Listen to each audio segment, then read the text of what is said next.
Hey guys, and welcome to the 7th installment of the Amazing World anthology segment of Some Magical Story Time. So what's the next story I'm going to be telling you? Well, it is, of course, Accused. Timmy Jones was a normal 10-year-old boy who lived with his parents and younger sister Miriam in central London. He loved spending time with them as much as hanging out with his friends. He had a good life until one day something happened that changed his young life forever. Ruined it, as a matter of fact, as the police turned up to arrest him. This confused him and his family as he was handcuffed in front of them. "Why are you arresting my son?" demanded his dad. "Timothy Jones, I'm arresting you for suspicion of murder. You do not have to say murder? That's ridiculous. My little boy would never commit such a monstrous act," his mum yelled. "Release my son this minute," his dad demanded. That didn't work as the police finished reading him his rights and hauled him away. He now sat in the back of a police car on his way to jail for a crime he didn't commit. He was soon sitting in a jail cell at the police station. "But I didn't do it," he kept yelling out. "Your victim was Deborah Gray, and her family has lots of evidence against you," the officer told him. "And what evidence is that, I'd like to know?" he asked. "A bloody knife with your fingerprints on it, a bloody glove you left behind, and," the officer told him, "let me guess, a false confession," said Timmy as he looked at the note. "That proves I'm innocent. It isn't my handwriting. It looks like a 5-year-old wrote it," he said. No matter what Timmy told them, the police didn't believe him. The only people who did believe in his innocence were his family, friends, and doctors, teachers, and lawyer who had come to see him. "Tim, I'm going to do everything I can to get you off the hook. But this murder you've been accused of is very serious," he told him. Timmy handed him the confession, which he looked at very carefully. "This is a piece of evidence they've got against you," he scoffed. "Yes, sir," replied Timmy. This is a totally false confession. No one in their right mind would have let their 5-year-old write such a forgery." He told them. After he left, Timmy got the sergeant to take a closer look at the note, but he didn't believe him.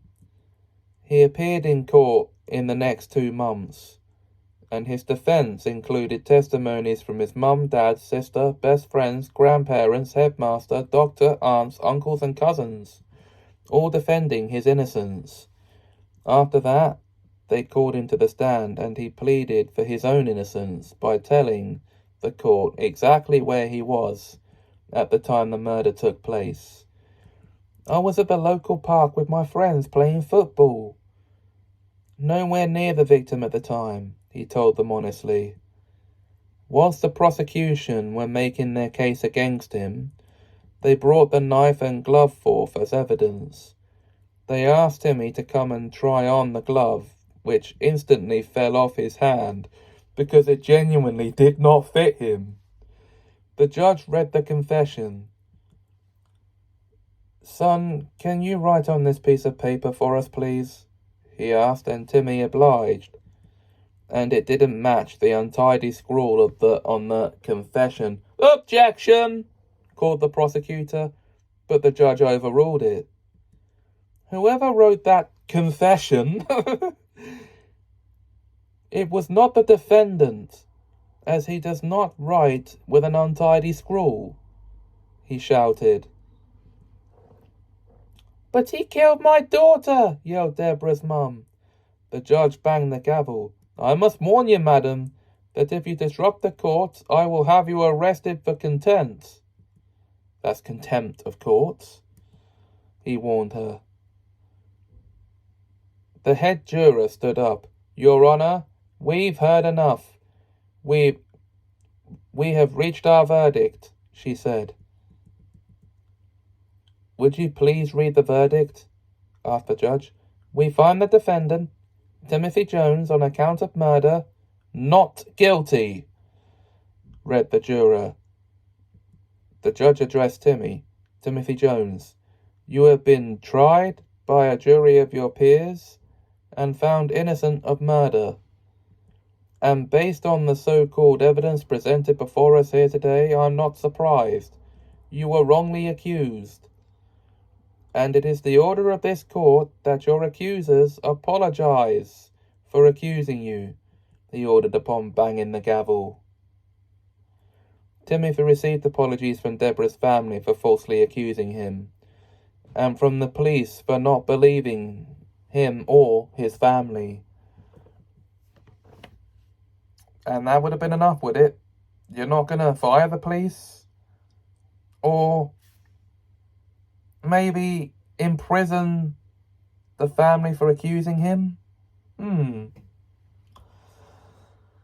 So, that was accused. If you enjoyed this video, please like, comment, share and subscribe.